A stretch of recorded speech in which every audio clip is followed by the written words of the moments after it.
lovely people. Welcome to my December reading wrap-up.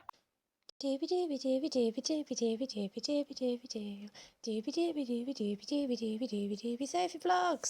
I read quite a lot in December, partly because I had COVID at the very start, so I took it very easy for the rest of the month, and I did a lot of chilling out and reading, and also partly just because I think I followed where my whim took me this month, and I didn't overly think about what I was picking up. I just went where the whim wanted, and I think that really lent itself to reading quite a few books. So I'm just going to dive into it. The first book I want to talk about is Klara and the Sun by Kazuo Ishiguru. This edition has these lovely little sprayed edges, which I really like. This was lent to me by my friend. We follow Klara, who is an artificial friend, and we follow her in the store that she originates in, and then as she is chosen by a family and the journey she has with that family who have chosen her. This was really an interesting read, because Klara as an artificial intelligence is incredibly clever. She can complete, like intelligence tasks and stuff like this really easily. But there's also like an innocence to her where she doesn't always understand like how the human world works. So you have this combination as a narrator of in extreme intelligence, but also at times a very childlike understanding of the world that means that she's quite an unreliable narrator to be following. And I found at times I was a little confused, partly because I was reading this while I actively had COVID, but also because there are moments in the text that are deliberately confusing to you. For example, there's a recurring thing throughout where she describes things as being in boxes, and initially I was wondering if there was some aspect to this world that was different, but then also what I think it is either I was wondering if it was how her eyes are made up. Do they have like panels, and can she genuinely see things in boxes? Or if it's like, it usually happens in moments of like high emotion. And I was also wondering if it was like processor functioning, like because humans are capable of holding so many conflicting emotions at one time. I wondered if it was an aspect of trying to process all of those things and then they end up in like separate boxes or something like that. I don't know. But there were lots of elements like that to the text, which meant that at times I was reading it and I was like, I'm deliberately not supposed to really get what this is. It's going to be revealed as time goes on. But I was also really confused at points. I think that this is a really interesting exploration of human.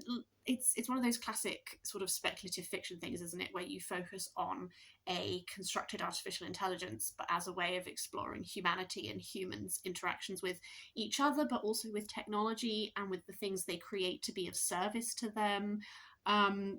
There is an aspect in this that I can't really talk about because it would be a massive spoiler, but it made me think of Never Let Me Go by Kazuo Ishiguru, which is the only other book by him that I have read.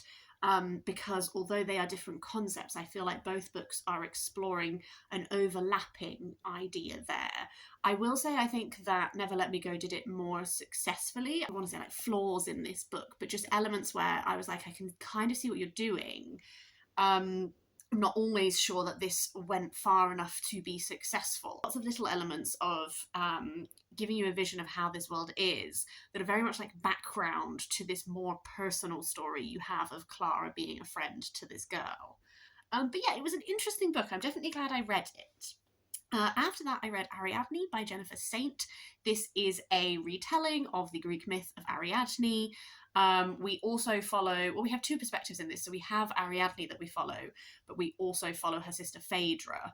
And we sort of follow both of their stories from the start point of the Minotaur and then onwards. This book is like split into three parts. And the first part of it is very much a retelling of the Minotaur myth. And it's pretty straightforward in that. It doesn't really do anything different.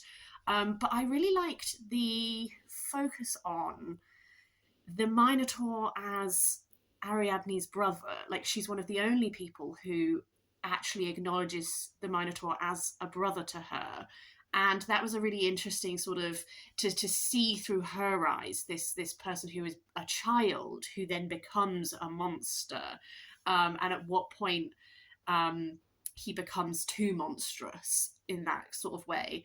And there's a running theme throughout this that is kind of how when the gods have strife, like humans and mortals are the ones who suffer. When the gods want to punish Minos, they punish his wife. They don't punish him directly. There's this theme of not just the mortals being the people who suffer when the gods get invested in things that are happening in the mortal realm, but also specifically women suffer for what men in their lives do. And I think that was definitely like a message that I think you can see in the Greek myths for sure. I think in this particular instance, there were opportunities, I think, for that to go even further. So without spoiling things, but if you are familiar with the myth of Phaedra, there is a line of myth whereby her interactions with Hippolytus and what happens there, Hippolytus gets punished by Aphrodite for spurning her advances, and Phaedra is the one who suffers. And that's not a thread that is incorporated in this. They go a different way in it. And I can't help but think that that is a missed opportunity, because that seems to fit so well with what this book is saying. I would be really interested to know like why that was not explored. Maybe the author was just like, no, that's going too hard. I don't know. There is also the myth cycle of Ariadne and Dionysus that is explored in this. That was also really interesting. I think with this one, I enjoyed it. I had a fun time. It's not my favourite, just in the way that it is executed. First of all, there is a lot of telling rather than showing. When Theseus turns up and him and Ariadne meet, like, he just tells you about his life. Just like, and then Theseus said this, and then Theseus said that. And there's a lot of that throughout the text. There's a lot of it where people, initially I quite liked the way that people would tell you myths, because I think she did it in a way that really draws comparisons with foreshadowing of what is to come. And even in the Theseus example, like the way that Theseus tells you about his exploits, you get the sense of him as Ariadne's very taken in by him, but you're like, look at the way that this man talks about other women, and specifically powerful women that he can't control. That's very telling. So I didn't mind it initially. It's just there is quite a lot of it, and just as the text goes on, I felt like Ariadne as a character really didn't get to do a lot in this book. Like I'm trying not to spoil it, although I know that it is like a myth cycle, so a lot of people will already be familiar with it. I just felt like her story really stagnated, and she spent a lot of time in one place with Dionysus going away and then telling her about his exploits, but she didn't actually do anything. And that just feels like a bit of a missed opportunity for me if we are exploring women and putting the spotlight back on them. Like, Ariadne doesn't really make any active decisions in her life. And Phaedra is an interesting person to follow. She's not a figure who I've actually really read any retellings of. I think Phaedra got to be a little bit more active than Ariadne, but even then, didn't really get to make... I just felt like they were both sort of... We hit a point in the story and then things kind of stagnated a bit. So I did enjoy it. I did have a fun time reading it, and I think there were really interesting threads in it. I think going forward, I think I'm less interested to read Electra by Jennifer Saint, because having recently read A Spartan's Sorrow by Hannah Lynn kind of reminded me that maybe Electra's not my favourite person to focus on, because she is just so obsessed with Agamemnon, and I think I might find that annoying. But I know that Jennifer Saint has Atalanta coming out very soon, which I'm very interested in. So I think I might give that one a go and just see. I think she's doing interesting things. I just don't think that this fully worked for me as... I don't know. I just feel like I keep complaining about Greek myth retellings and how they just don't go far enough, or like they change too much to make someone overly sympathetic and stuff like this. And I kind of just want more nuance, I think. I don't know. After that, I read The Last Children of Tokyo, which is by Yoko Tawada, and it's translated by Margaret Mitsutani. This is one of those novels that I found it really interesting, even though I didn't really like it in the end.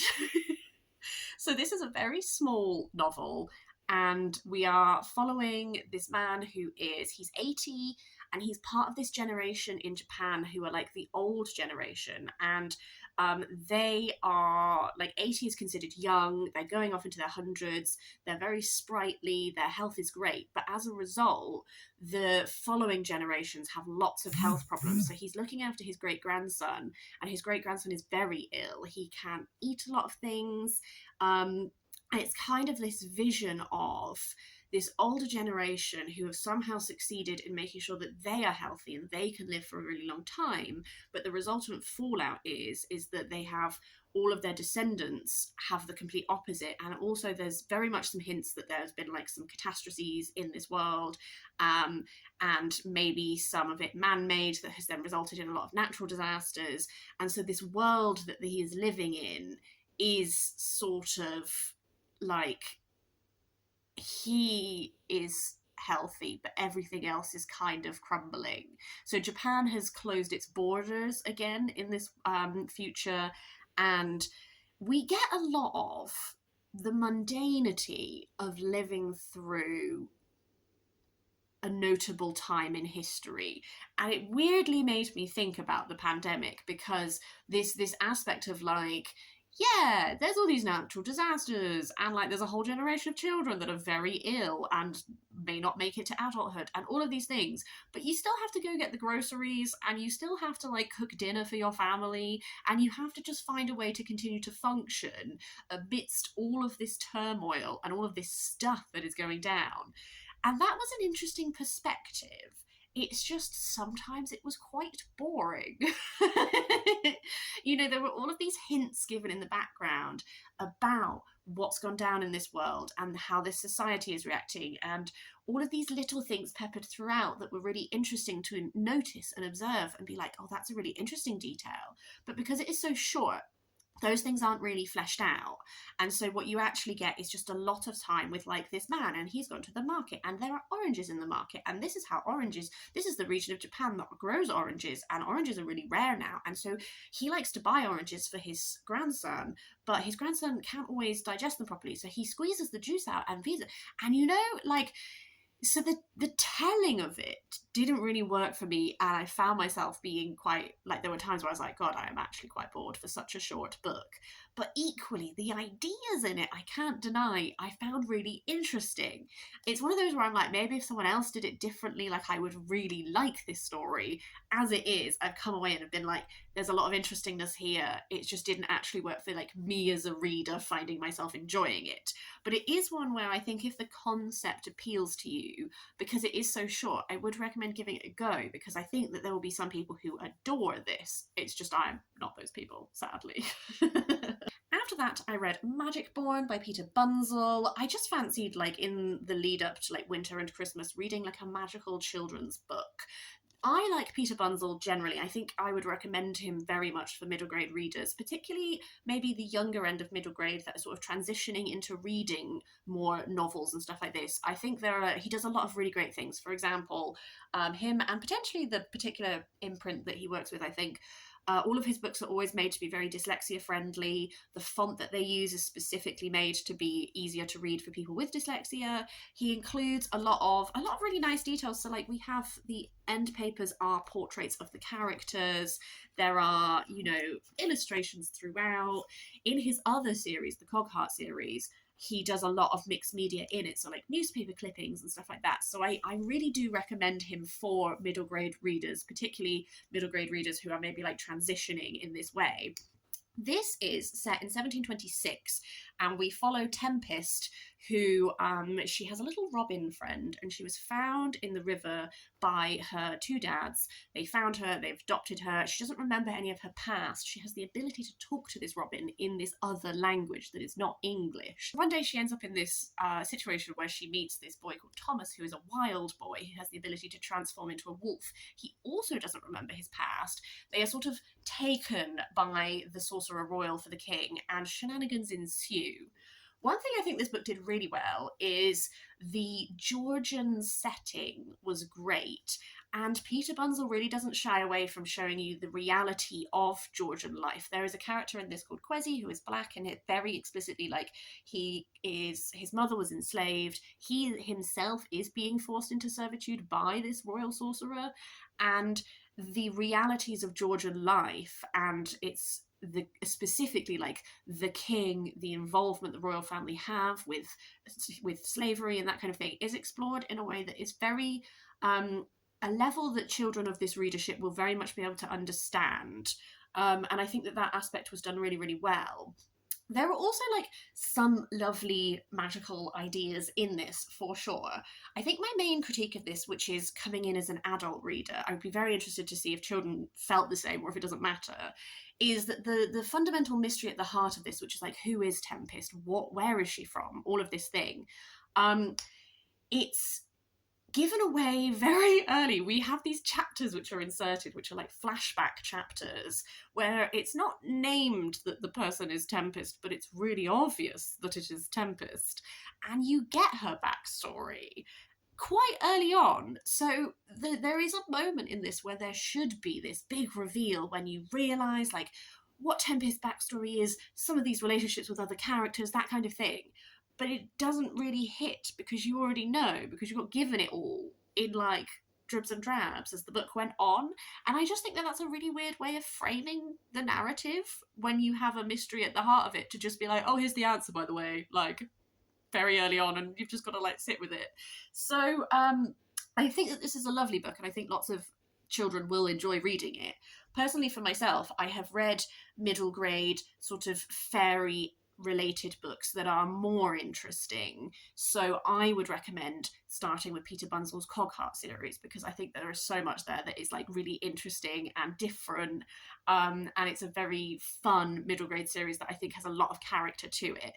This is perfectly fine. It's just, if you are interested in Peter Bunzl, I would definitely say go for the Cogheart series first. Next, I'm going to talk about my only piece of non-fiction. I did all of my non-fiction November reading, and then this month, because my brain was like befuddled, I was like, I can't handle it. But I did manage to read The Hidden Life of Trees by Peter Wohlleben. This is translated by Jane Billinghurst. This is all about trees and how trees communicate and function and all of that kind of thing.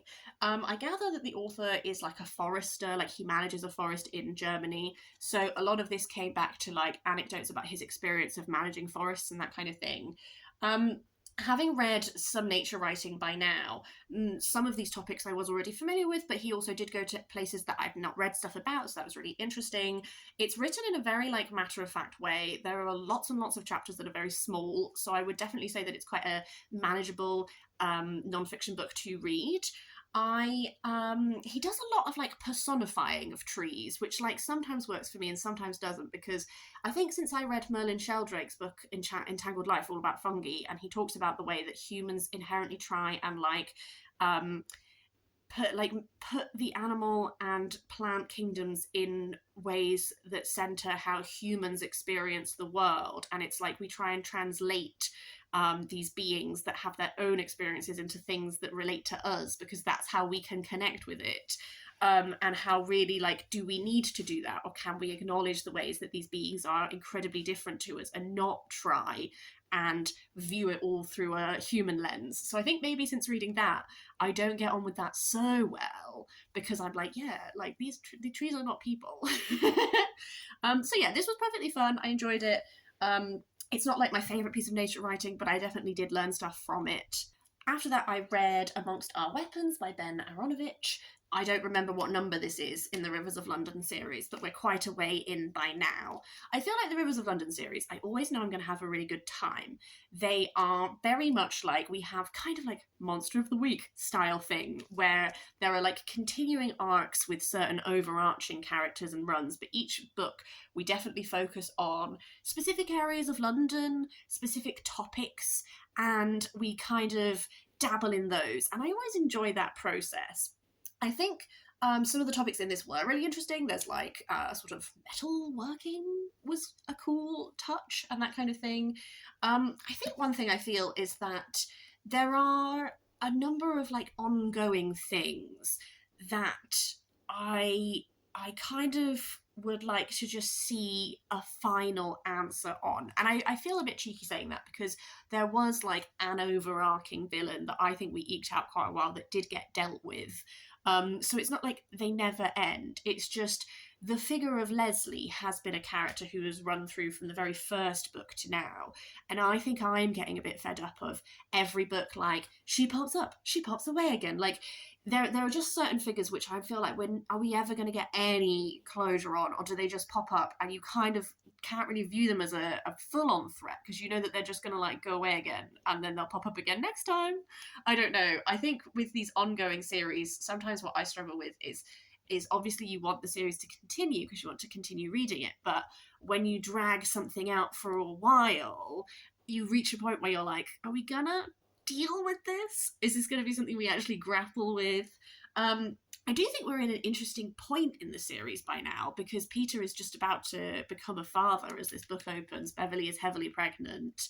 And the Falcon unit is expanding and that kind of thing, which is great because I've always found it very strange that we just have like one magical police thing that's just based in London. And I'm like, what about anything else that happens in the rest of the UK? Like, what? How is there no other magical things happening apart from in London? That doesn't make any sense. So I'm glad to see that expanding. I also feel like Nightingale has become far less of a presence in this book, and I kind of miss him because I used to really like those Peter Nightingale interactions. And I wonder if it's just the case that because he is like so powerful that author is just kind of trying to like shunt him out a bit because you can't just solve all of your problems by having Nightingale swoop in and save the day. I don't know. I guess it's one of those tricky things when you create a character who is like that wise, powerful figure. Like, all problems could just be solved by him doing things, so you kind of have to not make that how every book ends. I don't know. I think I'm always going to enjoy it because it's a perfectly fun read. I just think maybe, like, with my personal tastes, sometimes I'm just like, we're gonna get some new places, or we're just gonna do the same thing over and over again. And sometimes the answer is we'll just do the same thing over and over again, and that's fine, but I don't know. Next up is Not Your Sidekick by C.B. Lee. This is a YA book that is set in this world where essentially there was like a big like nuclear kind of thing, and as a result, in the resultant fallout, now people have supernatural powers, and there are superheroes and there are supervillains, and our main character's parents are superheroes, but their identities have to be secret. And essentially her sister has superpowers and she's about to turn 16 and she has not presented with any powers yet, and that really is affecting her. She sort of gets an internship at this company and shenanigans ensue. I think I have had this book on my to-read list for like years. I think maybe I would have liked it a little bit more if I'd read it at the time. I did still have a fun time. I hadn't realised how much of a romance this book was. And that's potentially just because I forgot the plot summary that was on the blurb. Because the blurb is like, she gets an internship, there is this mysterious person, and could it be related to her parents' nemesis at all? And a lot of this book is just sort of teenager romance with this mysterious figure kind of thing. Which it's like, there's a character who is like, whose identity is like unclear, except it's very, very obvious. And as a result, this book kind of falls into that like awkward trope where like someone has much more information about how someone else feels than that person would potentially have wanted them to have if they hadn't have had a mixed up identity kind of thing.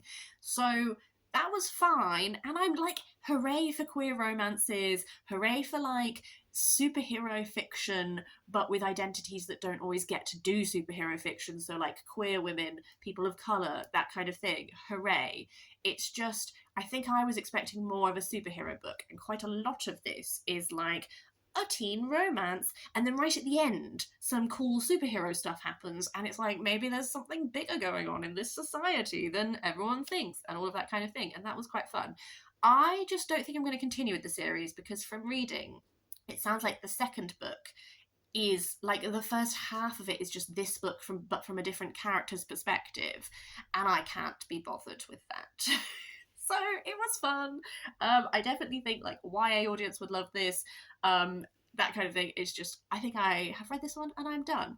But I will say, at the start of this year, I read A Clash of Steel by C.B. Lee, and it is one of my favourite books of 2022. So as an author, I would still be interested in exploring her work further. It's just, I think maybe this series would have worked for me better if I'd read it like 2016 or whenever I actually put it on my TBR. After that is some historical fiction. This is Figures in Silk by Vanora Bennett. It's set during the Wars of the Roses, and we follow the two sisters. So Jane becomes mistress to Edward the Fourth, except I think in real life her name was Eleanor. I think she was Eleanor Chapman. I don't know why she's called Jane in this, but as I was reading it, I remembered I read a book this year called Royal Witches, which talked about nobility and witchcraft in the 15th century in England, and I'm pretty sure that Eleanor Chapman in that was who Jane is in this. I could be wrong. I will fact check this as I edit. But yeah, I don't know why the name's different. And then this invents a sister for her called, I've already forgotten her name, Isabel. And Isabel becomes involved in silk weaving. And boy, I learned a lot about silk weaving for this book, but because I am who I am, that was fascinating to me. If you don't want to know an in-depth understanding of how silk weaving and textile manufacturing and that kind of thing worked in the 1500s, then this is not the book for you, because you get a heavy focus on that. But I found that all very, very interesting. And I really liked, Isabel is essentially our main character. The book makes it sound as if you'll be following both, but really we are centered in Isabel's experience. And she ends up having a liaison with someone who may or may not be the Duke of Gloucester. Could it be? So this is heavy on the historical romance in that sense. I definitely found the silk weaving aspect was a big draw for me, particularly also because it involves a lot of relationships between women, and you get to see a lot of like women who were forging business in this particular time, and that was just really fascinating to me.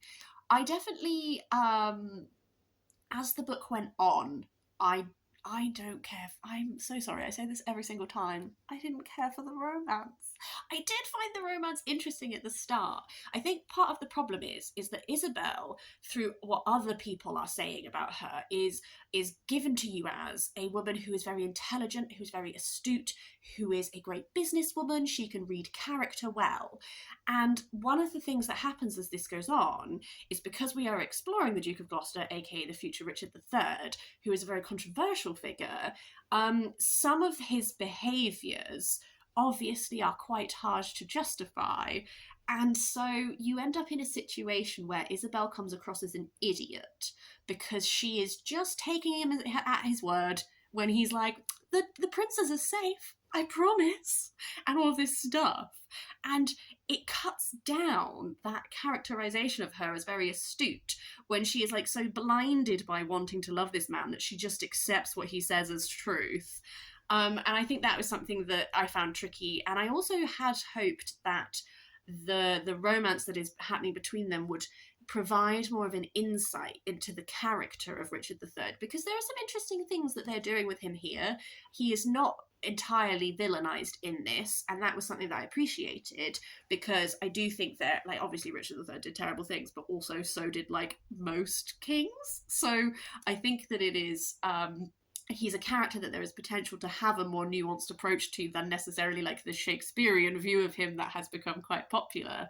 It's just, I didn't think that her interactions with Richard really gave you much depth to him. It was more like they have a clandestine meeting, he drops a key piece of information, they leave, plot ensues, they have a clandestine meeting, that kind of thing. So I enjoyed this. I had fun. I do enjoy the way that Vanora Bennett writes historical fiction. I find it very readable. I just think that this is another book that had a lot of potential that it didn't like fully deliver on. And also I was disappointed that Jane was sidelined, but not just sidelined, but Isabel is very disparaging to Jane, and she's very much shown in text, not just through characters' eyes, but in text, to be quite shallow and to be quite vain and to just essentially be a woman who does not have that much substance to her. And I think that that's a missed opportunity, because although you could just say like, oh, well, that's just how her sister views her and we're supposed to view her differently. We're not given the opportunity in the rest of the text to view her differently. And frankly, I think that her as an actual historical figure who was actually mistress to Edward IV, and who was actually, like, spoiler alert for history, when Edward IV was overthrown, there were repercussions against her and she was accused of witchcraft. Like, that in itself is an incredibly rich and interesting real historical story. And whilst we might not have the greatest amount of historical records to draw upon to create that, that's still something very compelling there that kind of was lacking from this for me. It's just Sophie coming out with opinions. After that, I read Magpie Murders by Anthony Horowitz. This is, the setup of this is what intrigued me, because this is like, our main character, Clarissa, is a editor in a independent publishing house, and they have this crime writer who, he has this very successful series of books based around this detective called Atticus Pund, very much like in the vein of Agatha Christie's and that kind of thing. And she has received the manuscript for his latest novel. So the first half of this book is like that manuscript that you are reading, and then about 45% of the way through, it stops abruptly and you transition back to Clarissa because the end of the manuscript is missing. And while she's trying to find it, she uncovers that maybe there is a greater mystery to do with the author and stuff like that.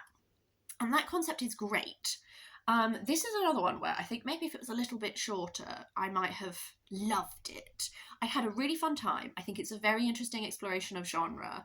Not all of the reveal stuff worked for me, partly because I think a lot of my things is that the first 40% where you're like in the Atticus Pund novel is like perfectly fun.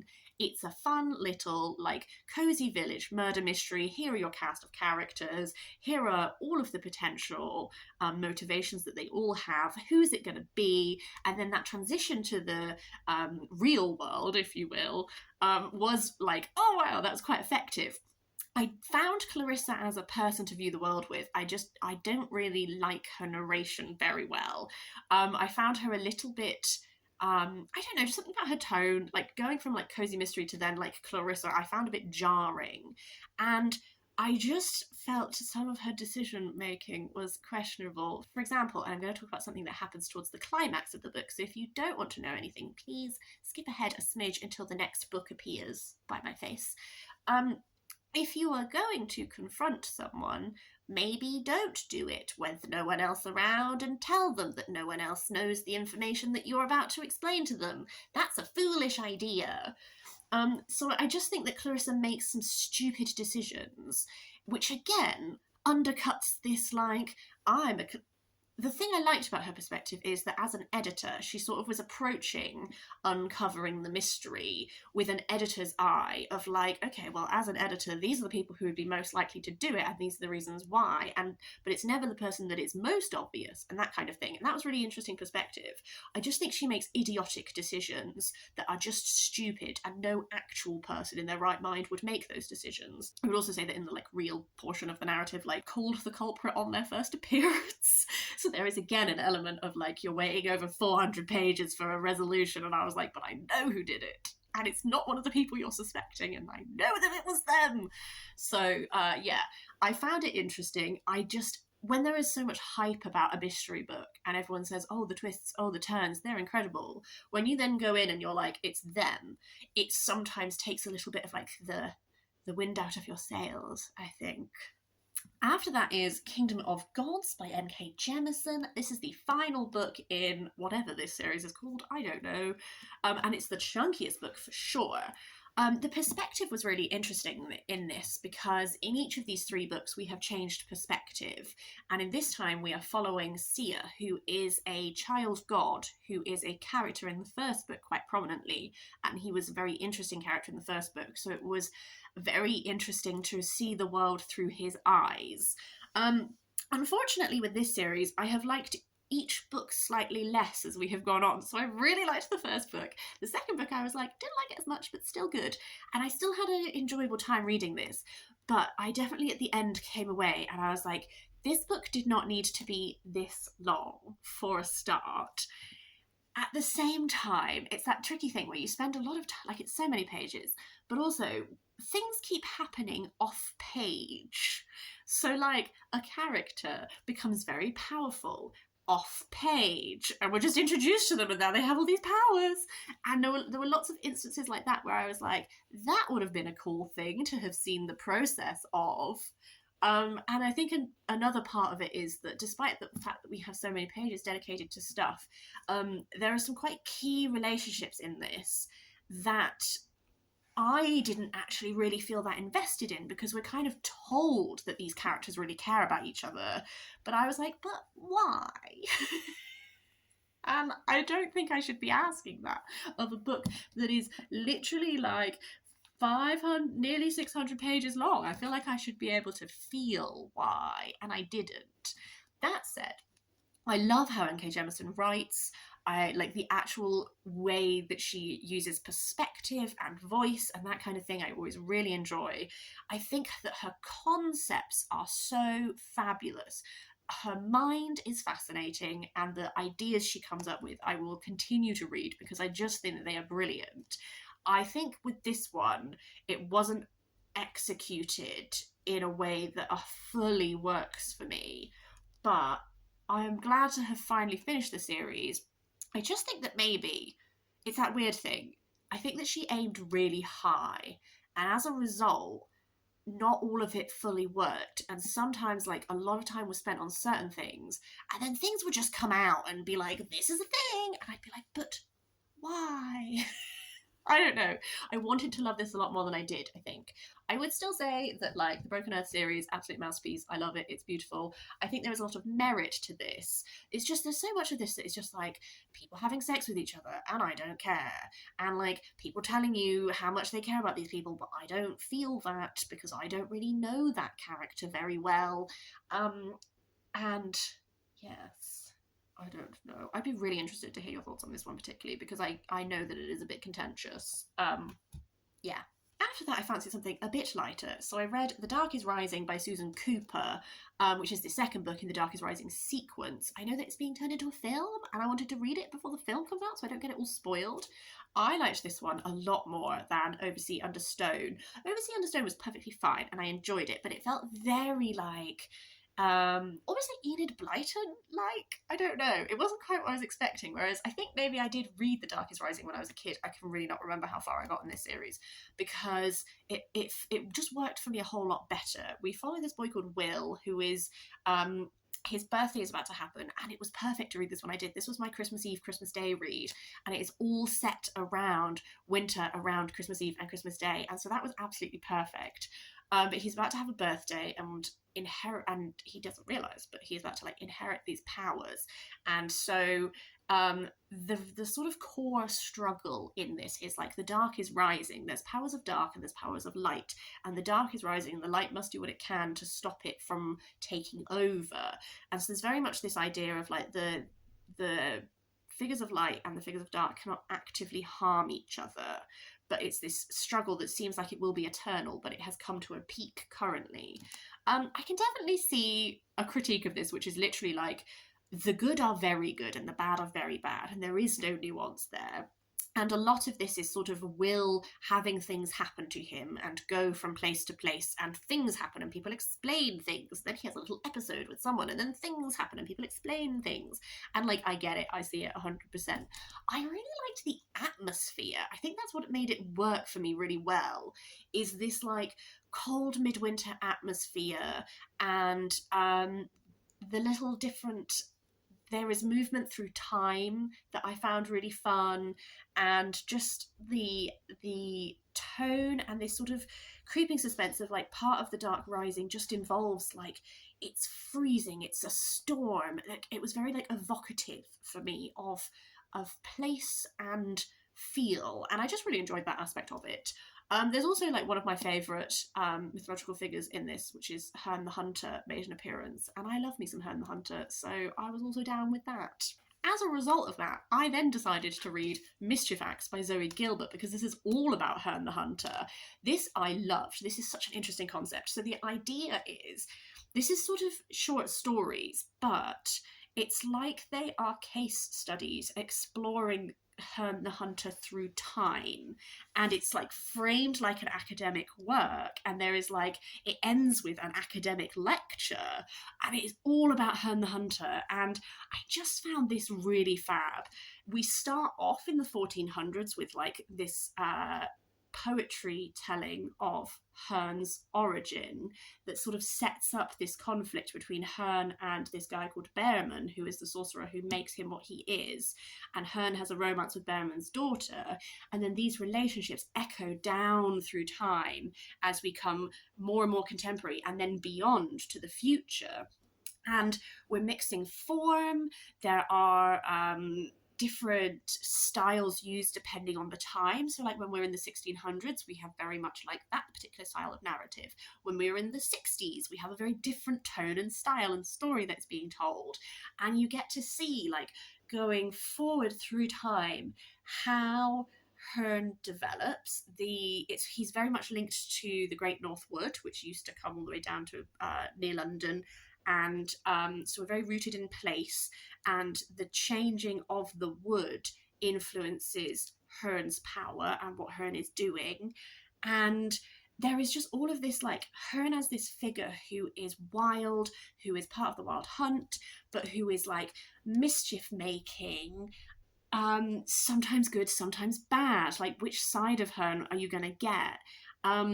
And this conflict that echoes down that then develops based on what different people do. They have repercussions, and the repercussions change what will happen in the future. This concept of like nature versus like more built up city, and ebb and flow of that. This look into the future of what our future might be like if we continue on the path that we're on with how we view and interact with nature. But also nature, like, Hearn is not always friend of nature. Hearn is sometimes a destructive force in nature itself. So like Hearn as this figure who causes chaos, and sometimes it's for good and sometimes it's for ill, and this interlocking recurrence with this Behrman figure and how that goes. This is doing so much in so many different tones and styles. I really, really enjoyed this. I fully see that this is not going to work for everyone, particularly this like whirling way that we go through history and through tone and through form and everything. Like, not everyone will get on with all of the different styles in this. And although there is connection throughout, there are also like disparate, like, you know, some little short stories will work better for you than others, depending on what you find interesting about what this book is exploring.